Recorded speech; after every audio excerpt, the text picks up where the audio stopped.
ช่วงนี้ติดตามข่าวสารภาคภาษาอังกฤษจาก NBT World Brief ครับสวัสดีครับ Thank you for joining us for the midday edition of NBT World Brief right here on NBT and NBT World ยุโรปมีสุรพันธ์เหล่าธารณาริศ Prime Minister Anutin Chanvirakul and cabinet members laid wreaths at the King Bhumibol Adulyadej Memorial Park today to honor King Rama IX. This morning at the King Bhumibol Adulyadej Memorial Park on Pisanulok Road in Dusit District, Bangkok, Prime Minister and Interior Minister Anutin Chanvirakul led cabinet members in laying wreaths to commemorate King Bhumibol Adulyadej on the occasion of King Rama IX Memorial Day. The Prime Minister and his cabinet paid their respects at the King's statue before laying two wreaths on behalf of the Prime Minister and the cabinet.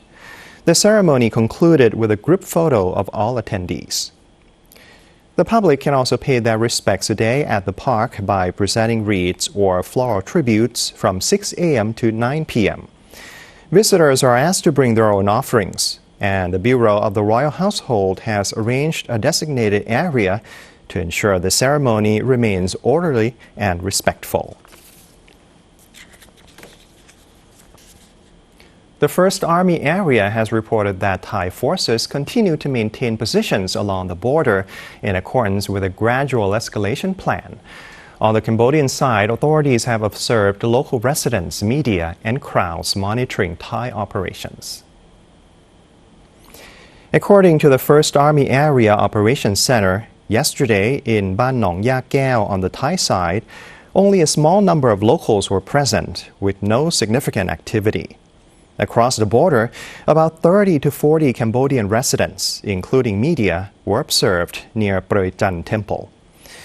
Thai units, including Burapha, Aranyapratet, and Ta Praya task forces, Border Patrol Police, Rangers, and crowd control teams, continue to maintain positions following a measured approach from light to heavy measures. In Ban Nong Chan, around 150 people, including merchants, media, and volunteers from a local foundation, gathered on the Thai side, bringing 20 shipping containers to the checkpoint. On the Cambodian side, about 30 to 40 people, including civilians, media, and security personnel, monitored Thai movements. The Cambodian side deployed a temporary observer team, or IOT, to villages, including Chok Choi and Proi Chan, to inspect Thai loudspeaker use, citing psychological intimidation and disturbance.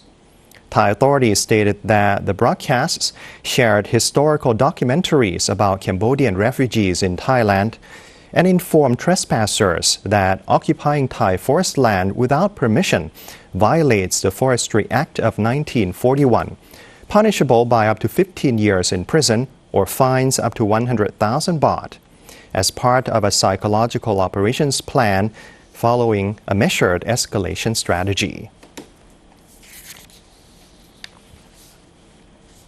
Flooding continues across 17 provinces in Thailand, with water levels stabilizing upstream and downstream of Chao Phraya Dam. Authorities are monitoring damaged levees and seepage points, while more rainfall is expected later this week. Heavy rain in Bangkok on Sunday caused street flooding in several areas, including Phet Kasem, Ban That Thong, Chareun Krung, Yawarat, Ratchawong, Luang Pheng, On Nut, and Lat Krabang, especially at Suk Saman intersection.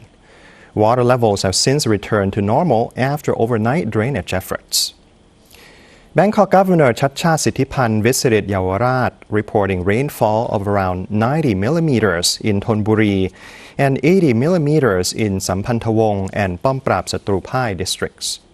He confirmed that water has receded, but warned more rain is expected. Pumps at Tha Nam Sawatdi Station, a key point for draining Chareun Krung Road, are operating to reduce flood risks. The Office of the National Water Resources forecasts increased rainfall across northern and central Thailand, the upper Gulf of Thailand, and southern provinces from October 14th to 17th, due to eastward monsoon winds and ongoing monsoon troughs. Dam levels are at 85% capacity, with ภูมิพลสิริกิติ์แควน้อยบำรุงแดนป่าสักชลสิทธิ์ and เจ้าพระยา dams, continuing controlled releases to minimize downstream impacts. Water levels downstream of the dams, including in Nakhon Sawan, Singburi, Ang Thong, and Ayutthaya, remain stable or have slightly decreased.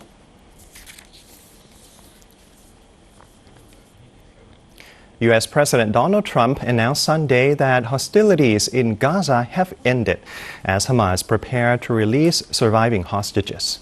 Israel will free Palestinian detainees in exchange, with a swap expected Monday morning local time. U.S. President Donald Trump declared the Gaza war over Sunday as he headed to the region to host a peace summit.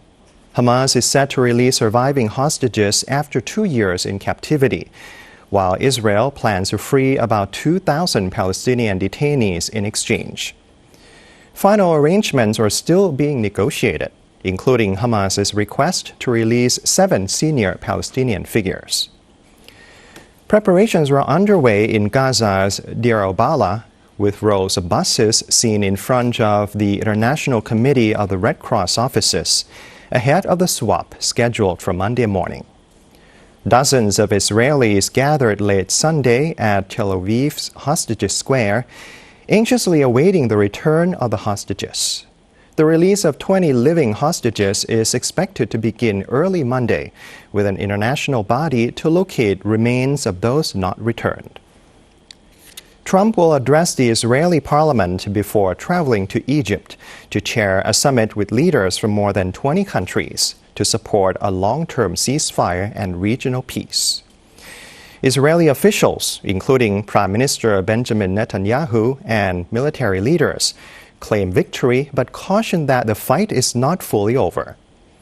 Aid distribution in Gaza remains chaotic, and residents fear renewed violence.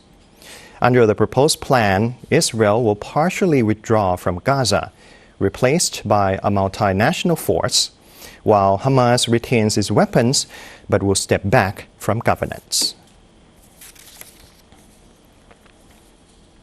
Once again, the Philippines and China have clashed at sea near disputed islands in the South China Sea. Both sides have blamed each other for the incident. The Philippines and China have blamed each other for a maritime confrontation near disputed islands in the South China Sea.